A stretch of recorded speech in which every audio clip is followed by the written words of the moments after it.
me it's pointing toward. I'm not worried, I'll follow a board. You pop my head open like a gun. Pop his head open like a gun.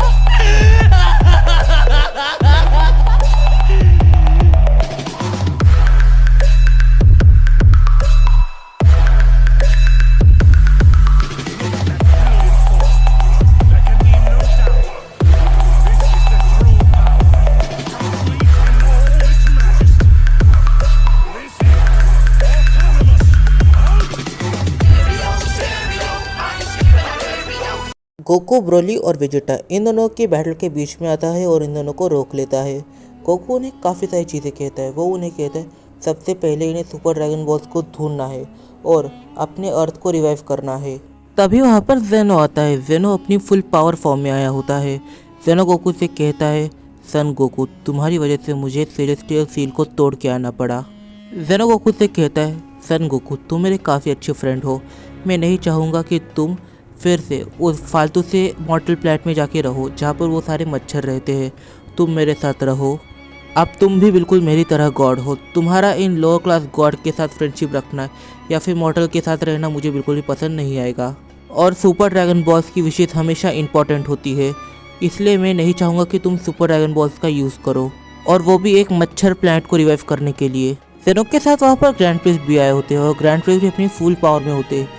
इसका मतलब उन्होंने भी celestial seal को तोड़ा हुआ है। जेनो की ये बात सुनकर ब्रोली और वेजिटा ये दोनों ही वहाँ से जाने लग जाते हैं। गोकू उन दोनों को देख रहा होता है। फिर गोकू सोचता है इन दोनों के पास इतनी भी हिम्मत नहीं है कि ये ओमनी किंग के आगे खड़े हो सके, और इनके पास उतनी ताकत भी नहीं है।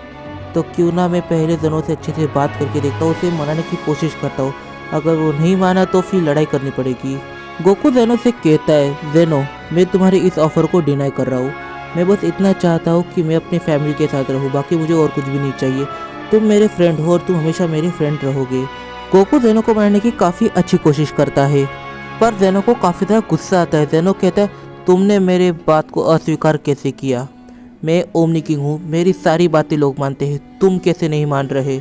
रुको, मैं तुम्हें रियलिटी से इरेज कर देता हूँ। और वो गोकू को रियलिटी से इरेज करने की कोशिश करता है, पर इससे गोकू को कोई भी फर्क नहीं पड़ता। इनफैक्ट गोकू जेनो से कहता है देखो, तुम मेरे अच्छे दोस्त हो, मैं तुमसे लड़ना नहीं चाहता, तो जल्द ही मुझे परमिशन दे दो जिससे कि मैं वेजिटा और ब्रोली ड्रैगन बॉल्स को ढूंढ सके। पर जेनो गोकू पर अटैक करने के लिए आगे बढ़ता है, क्योंकि जेनो काफ़ी ज़्यादा गुस्सा था गोकू के इस बिहेवियर से। जेनो कहता है सन गोकू, तुमने मेरी बात को अस्वीकार कैसे किया? वो एक ही चीज़ धरकर बैठा था जैसे छोटे बच्चे करते हैं। इनकी पावर स्ट्रगल की वजह से पूरा का पूरा वर्ल्ड तो तबाह हो ही गया, उसके साथ काफ़ी सारे यूनिवर्स भी डिस्ट्रॉय हो गए, और इनका पावर स्ट्रगल काफ़ी ज़्यादा डेंजरस चल रहा था। फिर हम देखते हैं ग्रैंड प्रिंस को। ग्रैंड प्रिंस गोकू को दूर से देख रहे थे। ग्रैंड प्रिंस कहते ये सैयन स्पीशीज़ काफ़ी ज़्यादा ही अलग है। लॉर्ड ज़ाल्मा पता नहीं इन्हें कौन सी फ्रेंचाइजी से लेके आए थे, इन्होंने बस हमारा काम बढ़ाया है और कुछ भी नहीं किया।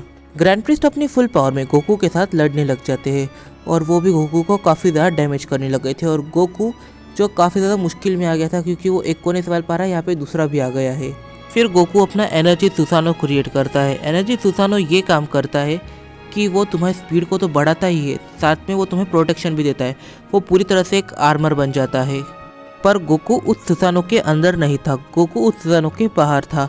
गोकू उस सुसानो को जहाँ चाहे वहाँ लेके जा सकता है, वो भी उससे दूर रहे। गोकू उसे कहीं अलग ही जगह पर भेज देता है, और ग्रैंड प्रिस्ट और जेनोसामा दोनों ही वहाँ पे चले जाते हैं।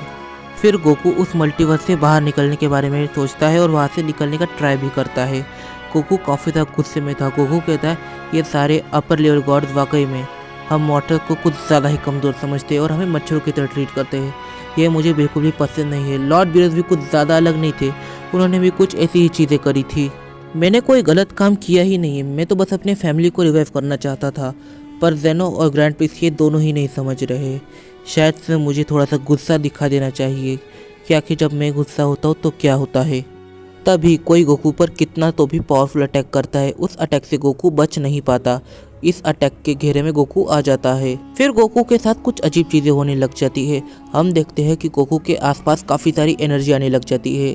यह अटैक जेनो ने किया होता है, और इस अटैक को करने के बाद जेनो का हाथ पूरी तरह से हवा में होता है। जेनो कहता है सन गोकू, अगर तुम मेरी बात मान लेते तो हम दोनों दोस्त काफ़ी अच्छे से रहते। ग्रैंड प्रिंस जो जेनो के बिल्कुल बाजू में खड़ा था, ग्रैंड प्रिंस कहता है कि मुझे लगता है कि सन गोकू की आप मौत हो चुकी है। आपको इतनी एनर्जी वेस्ट करने की ज़रूरत नहीं थी उस मच्छर पर। जब पूरा कोहरा हट जाता है हम देखते हैं गोकू को जो शांति से खड़ा होता है। गोकू के चेहरे पे कोई भी इमोशन नहीं होता। आई नो ये डिज़ाइन कुछ ज़्यादा ही अजीब है और पिछले डिज़ाइन का बस सस्ता वर्जन लग रहा है, पर इसके अंदर थोड़े से चेंजेस मैंने करे हैं और ये डिज़ाइन अपने आप को बाद में और इवॉल्व करने वाला है। जैसे जैसे इसकी पावर बढ़ेगी वैसे वैसे इसका लुक चेंज होता जाएगा। आपको ये ब्लैक वर्जन कैसा लगा मुझे खुद बताना, क्योंकि मैंने ही इसे बनाया है उस पुराने डिज़ाइन से इंस्पिरेशन लेके। ग्रैंड प्रिंस गोकू को देखकर काफ़ी ज़्यादा शौक होता है, क्योंकि कोई भी मॉडल इस लेवल पे नहीं आ सकता और कोई मिड लेवल गॉड भी अपर लेवल गॉड जितना पावरफुल नहीं बन सकता। पर गोकू इस लेवल पे आ गया है, वो भी कुछ ही टाइम में। पहले गोकू की पावर ग्रैंड प्रिंस जितनी थी, पर उसकी पावर अब 100 टाइम्स बढ़ चुकी है। गोकू लड़ने के लिए आगे बढ़ता है। गोकू अपने मन में सोचता है अब आर या पार जो होगा देख लेंगे। अब गोकू ग्रैंड प्रिस्ट और जेनो से लड़ने लग जाता है और इस बार गोकू को कोई भी प्रॉब्लम नहीं आ रही थी इन दोनों से लड़ते समय। जेनो गोकू की ये पावर्स देखकर काफ़ी ज़्यादा शौक हो रहा था। जेनो गोकू से कहता है सन गोकू तुम सुनो मेरी बात, तुम और मैं हम दोनों मिलकर इस किंगडम पे राज कर सकते हैं। हम लोग इस किंगडम के किंग बन सकते हैं और हमारा मंत्री होगा दाइशिंगखन। तुम चाहो तो उस मॉर्टल पैट को रिवाइव कर सकते हो। गोकू जेनो से चिल्ला कर कहता है तो अब तुम्हें दोस्ती समझ में आ रही है और अब तुम्हें लग रहा है कि हम दोनों साथ में रह सकते हैं, पर पहले मैंने तुमसे कहा था कि बस एक प्लैनेट को रिवाइव करना है, तो तुम्हें कितना गुस्सा आया।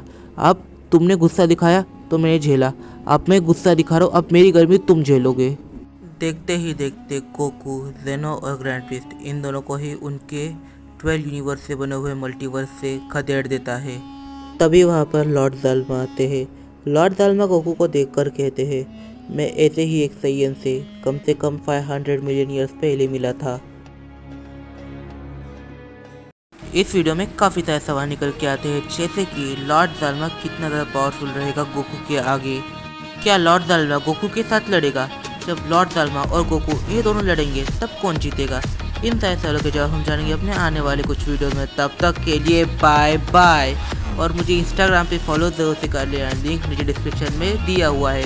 और ये वीडियो जल्दी अपने ड्रैगन बॉल देखने वाले कभी किसी अच्छे फ्रेंड के साथ शेयर कर देना और मुझे इंस्टाग्राम पे फॉलो करना मत भूलना, लिंक नीचे डिस्क्रिप्शन में दिया हुआ है।